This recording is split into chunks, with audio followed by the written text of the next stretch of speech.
Welcome to What the Paper Said, in which I, Patrick Crozier, skim through the Times from 100 years ago, read some of the articles, and comment on the ones I find interesting. In this episode, the week ending the 14th of October 1923, the failed politician known as Winston Churchill tries to wriggle out of the blame. But first, stuff that piqued my interest this week.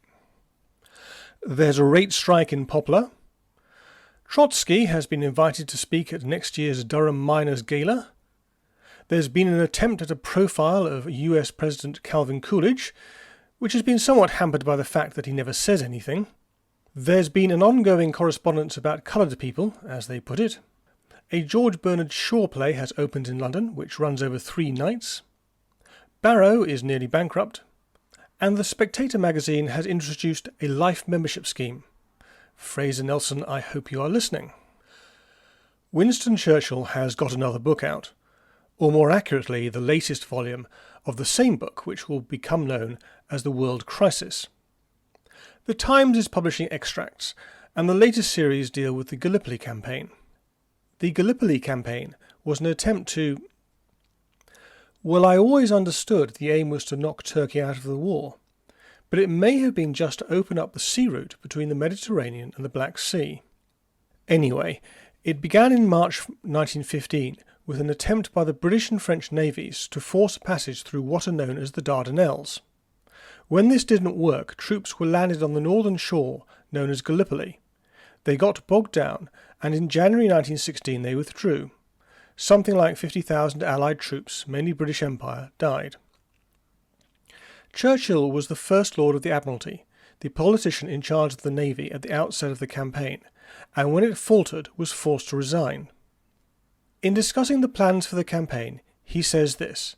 This is from Wednesday, the 10th of October. At no point did lay or civilian interference mingle with or mar the integrity of a professional conception. I write this not in the slightest degree to minimise or shift my own responsibility. So you're just a passive observer, eh? An amateur who recognises his ignorance and defers to the professionals. Bollocks, Winston. This was your baby, and you browbeat the experts into doing your bidding.